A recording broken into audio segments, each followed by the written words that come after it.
Hello and welcome to the Azeem Digital Asks Podcast, the all-round digital marketing podcast that covers traditional topics like PPC, social media, SEO, digital PR, and everything else, as well as wider topics that affect the marketing industry, such as marketing conferences, personal branding, remote working, salary transparency, diversity and inclusion, and much, much more. Every episode, there will be a different guest where we discuss these topics in detail. So whether this is your first episode, your 10th, or I've been lucky enough to have you listen to them all, please remember to rate the show, share it with a friend, and if you'd like to get in touch with me, all of my details are in the show notes. Thank you very much for listening, and stay tuned for another brilliant episode. Hello and welcome back to the Azeem Digital Asks Podcast. I've got a brilliant guest with me today, Itamar, who is going to introduce himself because I am not going to butcher this. But I need to tell you all something. This is the first time we're going to do a recording where there's literally just no agenda, just a topic. We are just going to shoot the heck, as my American friends call it. We're going to be talking all about sustainable SEO. Before we get into that, as always, please like, rate, share, and subscribe. Tell a friend to tell a friend, and then tell that friend to tell their next door neighbor about the podcast. And also, shameless plug, please sign up to my newsletter, The Marginalized Marketer. You can find all that information about the podcast, the newsletter, and more at IamAzeemDigital.com. Anyway, on to the topic, sustainable SEO. Itamar, welcome to the show, my friend. Thank you very much, Azeem. It's an absolute honor to be here.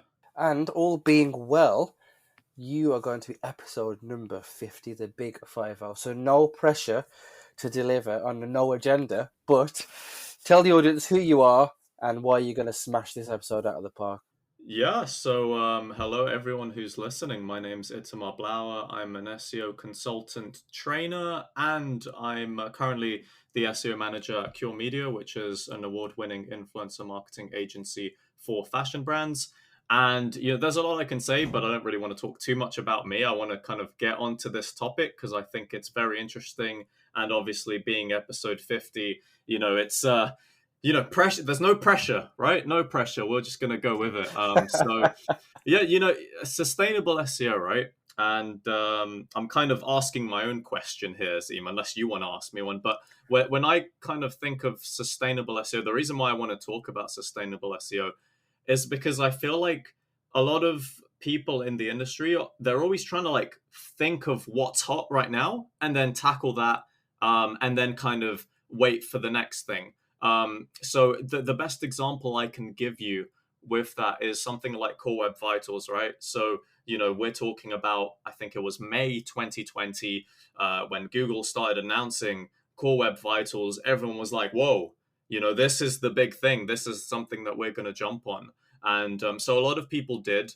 And when you kind of look into the nitty gritty of the whole concept, it's like, well, websites were always meant to be user friendly, right? They were always meant to be performing well for the user. So it's like, and the reason why I link this to sustainable SEO is that essentially the core of sustainable SEO is if you're planning to be in business and have a website for the next 5 to 10 years, it's about the activities that you do that really future-proof your website and your business to be able to succeed no matter what happens, right? No matter what kind of new buzzword comes out, no matter what kind of algorithm update gets announced, and the reason why I say the Core Web Vitals example, I think is great because it's like, you didn't need to, nobody needed Google to tell people in May of 2020 that your website shouldn't, the content shouldn't be shifting and causing a bad user experience. It's not like a light bulb went into people's heads and they're like,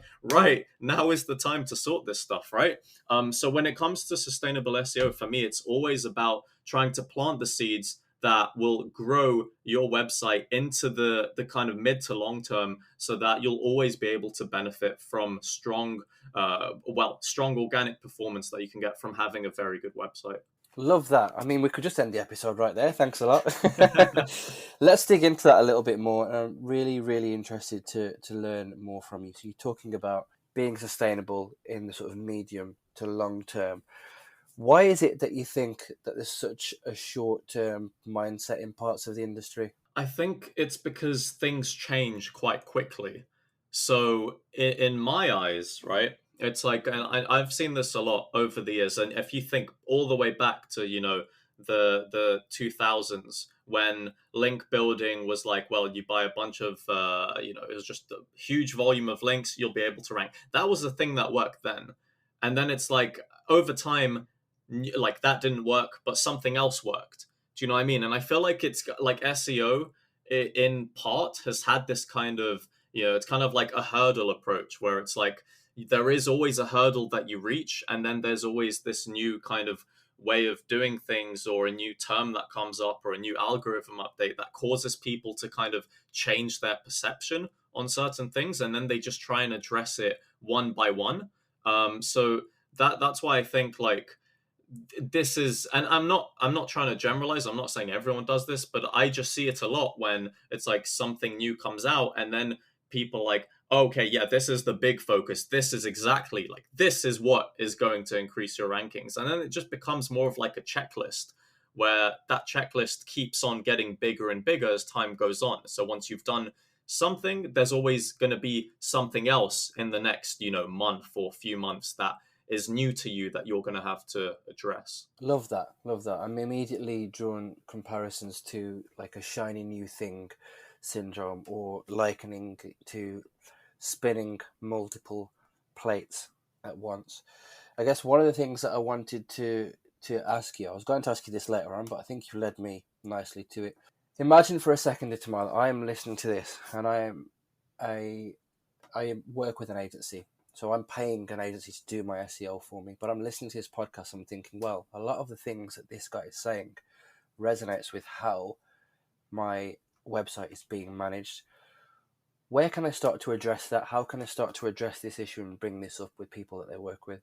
Yeah, that's a very good question, of course, because it's the reality for a lot of people or a lot of business owners that use agencies. And I think this is a whole nother topic in general in terms of like work agencies do. I know a lot of great agencies. I know a lot of very bad agencies. That's just something we have to deal with. But I think if someone's, yeah, like you posed that, if someone's listening to this and the kind of stuff you could ask an agency that's doing your work for you is, I think it's important to understand methodology, because a lot of times an agency will go to you and say, they'll kind of tell you the checklist, or they're like, well, we've done an audit, these are the things that we need to fix. But I think SEO is much deeper than looking into audits and looking at, the X, Y's, and Z. These are the things you need to do. I think methodology is very important, because if you have a good methodology, it should be able to portray that this agency is going to be doing things that are still going to be benefiting you in the long term. And I think that's a very important thing to address.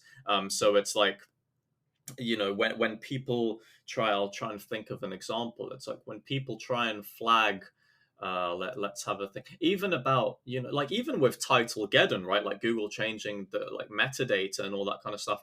Like if an SEO agency tells you, and not even titles, if they're going into, let's say, meta descriptions, and they're telling you, it's like, well, we're going to do this thing for you where we're going to create new meta descriptions. This is absolutely critical. And it's something that it's quite hard as a business owner to really be able to kind of be very critical about when you're hearing these things, because it's like, well, as SEOs, we know that, Google most of the time rewrites meta descriptions anyway. Like the only use that they have is to impact click-through rate. So it's not even a direct kind of ranking factor, right? So it's like, I think this is why it's important to anyone listening that a good methodology for SEO is, it's pretty much anything but the kind of checkbox approach of, we're going to do this, this, this, and this to get you these results. It has to be more something like, we understand your business, and the things that we're going to do are going to be able to sustainably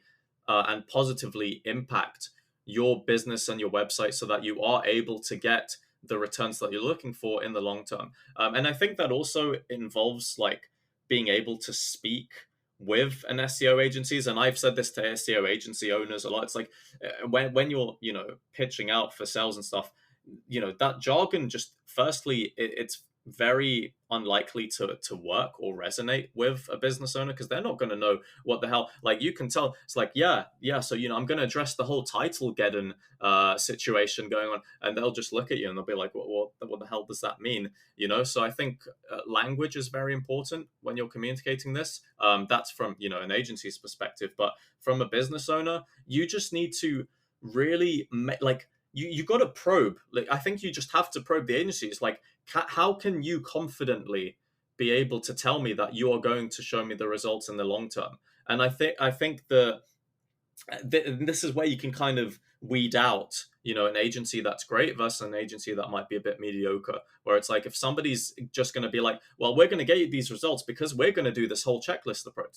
That to me is a kind of mediocre way of thinking about it. Because of course, these things can change over time. So with any kind of new algorithm update, and that's when you'll get these mediocre agencies who will be just chasing this whole kind of check mark scenario, right? But if you get somebody who's able to really talk to you about their methodology, about how they think about organic search, how they think about first of all, understanding your business and understanding your website to be able to drive these results in the long term. I think that's a very important thing to kind of discuss with them. Brilliant, absolutely gold. Thank you so much for sharing that. I wanted to flip the script a little bit then and not talk about it from the customer's point of view, but from the SEO point of view. I mentioned earlier on, it's probably a bad analogy, but that shiny new thing syndrome. What advice would you give to SEOs, practitioners, people in the industry who are in the weeds, shall we say, to stay focused on sustainable SEO in the long term and not get distracted by the shiny new thing? What advice would you give to those people? Yeah, that's a brilliant question. And I think the first thing I would say, and I say this a lot, is that you have to be critical, right? When you hear things online, especially if it's something new that comes out, I think you have to be very, very critical. Don't just take things at face value, because that will just lead you to tunnel vision on whatever that thing is. And if you end up finding out over time that you've wasted so much of your time and resources trying to go for this brand new thing that it didn't work out, then you would have wasted time for yourself. You would have wasted money from your client. They're not going to be happy. And all in all, it's just a lose-lose situation for everyone. So the first thing I'd say is be critical, because a lot of times when you hear about these new shiny things, right, you got to ask yourself, it's like, what if I try and do the opposite? Or what if I try and take a different approach? And like, I'll come back to the Core Web Vitals example. It's like, and I've heard people say in the industry that, Core Web Vitals are absolutely fundamental to ranking well on Google. And I'm just thinking to myself, I'm like, well, if I took that at face value, all I would do is try and improve a page speed score from 80 to 95, and even that, like Page Speed Insights, or the metrics there always change every time you rerun a test. It changes slightly, and all this. Like, do you know how much time could be wasted on doing that, and to something that might not really impact you at all in terms of the kind of ROI or the KPIs that you've got? And it's like, well, if I kind of take a different approach and be critical about Core Web Vitals, and I'm saying, actually, you know what? I think content and relevancy is far more important than how fast a page loads, right? So number one, be very critical of anything that you hear online. If you really want to make sure, do tests, experiment, have your own site where you can run these tests and be able to see for yourself what differences or any kind of correlation you can see between things. So I would say for SEOs, it's very important. Be critical, experiment with things. Like, don't always take things at face value. But I say that as well, not to be like, don't simply discredit or disregard things that people say, but just always try and have a bit of an open mind in terms of, well, they're saying this, what if I try the opposite, or what if I try it slightly differently and see what happens? Love that. That's a brilliant way to think about things. I guess one thing that sort of cropped up in my head, which I wanted to ask you, sort of put you on the spot really, because it's something that's just came to me. So let's say, for example, that you were working on my website and I didn't know a lot about SEO or anything. I am paying you to do this for me. You have explained to me your methodology. You've explained to me how you work, and it makes sense. I've gone away, done my own Googling. I've come across an article that somebody else has written, and they are saying something that's like completely different without using Core Web Vitals, for example, but something along those lines. I've brought that back to you, and I've said, right, why we're not doing this? How do you explain that to the person that you're working with or for? Yeah, and I think you're most likely to find scenarios like that, and the reason why you'll find scenarios like that is because SEO is a subjective field, right? There's very little that's completely objective about this industry, and I think that's one of the reasons why I love this industry. But then also it can cause some controversy in terms of what you're saying. So if you, a client, was going to come back and show me something that said something different, I can be like, well, you can do many things in this scenario. Either you could tell them, be like, look, I've tried this myself, I've tried different approaches, this is what I found to work. I think something else that's very important and business owners and clients care about is proven results or testimonials or any recommendations. So you could show people, and some people have problems with the confidentiality of showing, other clients. But you can get, the screenshots of a Google Search Console performance graph or something like that, where it doesn't include any info about the other clients or websites, whatever. But to be able to at least try and convince them that you're a critical thinker, which I think is important in an industry where there are so many differing opinions, but also to show them that you've got the goods to back it up. If you're able to kind of showcase any previous work that you've done related to maybe something, even if it's something very close to the kind of topic they've brought up to you, and say, look, I've approached it my way, this way worked. If you want to try it this way, like at the end of the day, and this is something as well that clients need to understand, at the end of the day, like it's their money that they're spending. So if they're very adamant on you doing or working in a particular way, like, sure, but at least try and educate them, and I don't want people to start taking people's money and just just messing around, not really doing. But education is very important in an industry that's so subjective. So at least try and explain your methodology and try and explain whatever that scenario is, in the sense that I've done it this way, it has worked. And if you want to do it another way, I can do it, but I'm just telling you, like, I'm warning you in advance. I can never make any guarantees and this and that, but I still think that the way that I approach it is better. And at the end of the day, if you phrase it like that, there's a higher chance that they'll trust you, because at the end of the day, they're paying money for somebody who has the expertise to go and do this. And it's like, and I don't mean, like, you should never belittle clients or laugh at them or call them out for, because they're just curious as well. And I feel like it's a good thing if clients are curious, because it means that they really care about their own business and their own website. So just try and be nice and just explain to them that, based on your testing or experience, this is how it works. Show some testimonials or charts of progress stuff, just to make them feel a bit more at ease. And that's the way that I would approach it. Love that. I've said that a lot this episode, but yeah, genuinely love that, especially the part about encouraging curiosity. Couldn't agree with you more, 100%. I could genuinely talk to you for hours, my friend, but I'm sure you've got a proper day job to do. Before we part ways and you share your contact details, I'm going to open the virtual floor for you. So if there's anything that you want to share, talk about, or continue to talk about, I'm going to give you 30 seconds to do that right now. I mean, to be honest, you said that this episode would. You first said to me 10 minutes, and then I look up and I'm like, wow, it's almost 20 minutes. Like, how did that happen? But to be honest, I just want to say thank you to you personally, for giving me this chance. I really appreciate being on here, especially with the big 5-0. That's I'm personally very happy about that. And yeah, I don't really have too much more to say, unless there was any last bits that you wanted to add. The only last bits, and probably the most important bits, because if there are people listening to this thinking, I'm really valuing the insights that this guy is sharing, I want to find him on social media, follow him, and learn more from him. Where can people do that? Yeah. So everywhere. basically because I think I'm the only person in the world that has my name. So if you search for me online, if you type in Itamar Blauer, and if you've spelt it right, of course, then you should be able to find me. I try and upload useful content so that people can help improve their skills and learn more about SEO and other digital marketing disciplines. So that's on my website, itamarblauer.com. You can find me on YouTube as well if you search for Itamar Blauer. And find me as well on LinkedIn, Twitter, all that kind of stuff. Top stuff. Thank you very much, my friend, for being an absolutely brilliant guest. The only last thing I will say is don't forget to like, rate, share, subscribe, and also pick up the newsletter. But more importantly, for this episode, just as we hit bang on the 20-minute mark, Itamar, you've been a brilliant guest. Thank you so much for giving up some of your time and sharing your wisdom with not only me, but also the people who are going to listen to this show. Thank you, Azeem. Been a pleasure. Cheers.